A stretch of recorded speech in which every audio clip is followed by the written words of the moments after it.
Hey everyone, I came across this sale frame at the thrift store and I thought it only had a tiny crack in it, so I was like, I'll just take this home. Well, the whole reason you're watching this video is because I want you to learn from my mistakes, which is take a second and even a third look at something at the thrift store when it's on sale just to make sure it's in good condition, because this poor little frame was in terrible condition and I didn't realize how bad it was until I started pulling it apart. I thought I was going to use the glass, so I started to clean it up with this dollar store glass cleaner, which I love. Then I realized I was going to remove these screws, this hinge here, because I knew this frame needed a whole bunch of help. I also got that little screwdriver set from the dollar store. It's really awesome. It has several different size screwdrivers in it, and Phillips and flathead. So if you're in Dollar Tree, you definitely want to pick that up. They're great for small little crafting projects like this. But as I started working with this frame, you guys, it literally started crumbling and falling apart. So I don't know what happened. It's not an expensive frame, but it was truly in terrible, terrible condition. But I wanted to be tenacious with this and I did not want to give up. I wanted to end up with a beautiful upcycled product because truly, otherwise, someone would have thrown it away. So you can literally see the pieces of plastic crumbling off of this frame. That's when I knew I was in big trouble and needed to pivot and do something different. So I've done this technique before.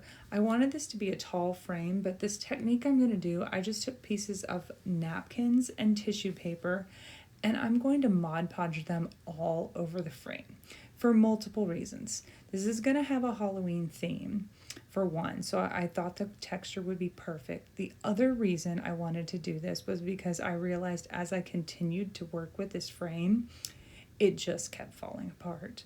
That crack that I'm trying to glue right there just kept getting bigger and bigger. So I'm just going to take pieces of this tissue paper and napkins, just like fast food place napkins, any kind of takeout napkins, save those because you can use them for decoupage. And this took a little bit of time. It's good to do while you're, watching Halloween movies or just, watching something fun on TV. You can do this at the same time, and I personally find it really relaxing. So as you can see, now that they've dried, they have a whole lot of texture. It does not matter what the colors are, anything is. I always use this little shelf from Dollar Tree, but you can see the back of this is pretty rough. I knew I was going to paint this, so I'm just going to take some craft paint, black craft paint, and just cover this whole thing. I ended up doing about 2 coats, and then I sealed it with matte Mod Podge. But I also like to paint on these little dollar store shelves. They're like little organizing shelves or something. I'm not entirely sure what they're truly for, but I do like them because the air goes all the way around the project. You don't have, it doesn't lay flat anywhere. It works out really well. So that's another little tip for you if you're out shopping at the Dollar Tree and you see these little metal shelves. They're not super sturdy, so you can't put anything heavy on them, but I truly would recommend them for any kind of crafting when you're going to be painting anything. So I'm just going to go over, my first coat is really just to try to get in all of those crevices and that texture that I created with the napkins and the tissue paper. And as you can see, they're not even like truly glued all the way flat. I left some things purposely sticking up because I knew that I wanted to create this really cool kind of creepy texture since this was going to be a Halloween project. And I knew that I could take some Halloween images. I usually like to buy the Tim Holtz packs of little die cuts. They usually have them at Michael's and Joann's. I bought them at both of those places. But they have all these fun vintage images in the packs, and you get like 100 for $5 or $6. So just so you know, those are out there, and that's what I wanted to put in this frame.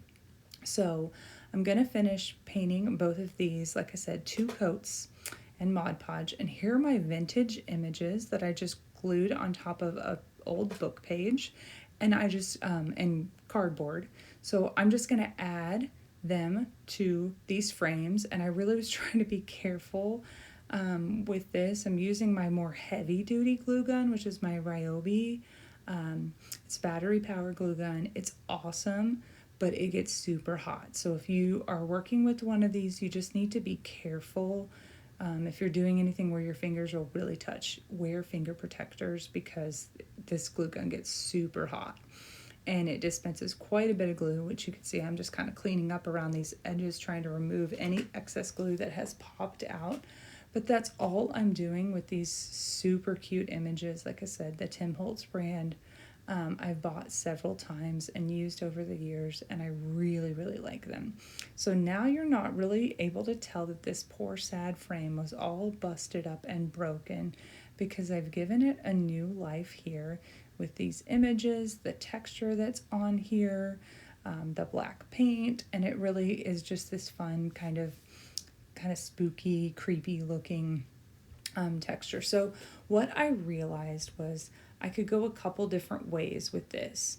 I knew that I wanted to get these frames together, so I kept going back and forth. So if you end up coming across frames like this and you want to duplicate this project, you could glue these horizontally or vertically. And I seriously couldn't decide. So that's why I'm showing you guys how you could end up doing this, because there's so many possibilities. I ended up going vertical, but just because I thought it was so different and so fun. So I hope this video shows you all that you should take the time to inspect what you're buying, but also truly do not give up, because you're going to end up with a great, great project. I hope you enjoy. Thank you so much for watching.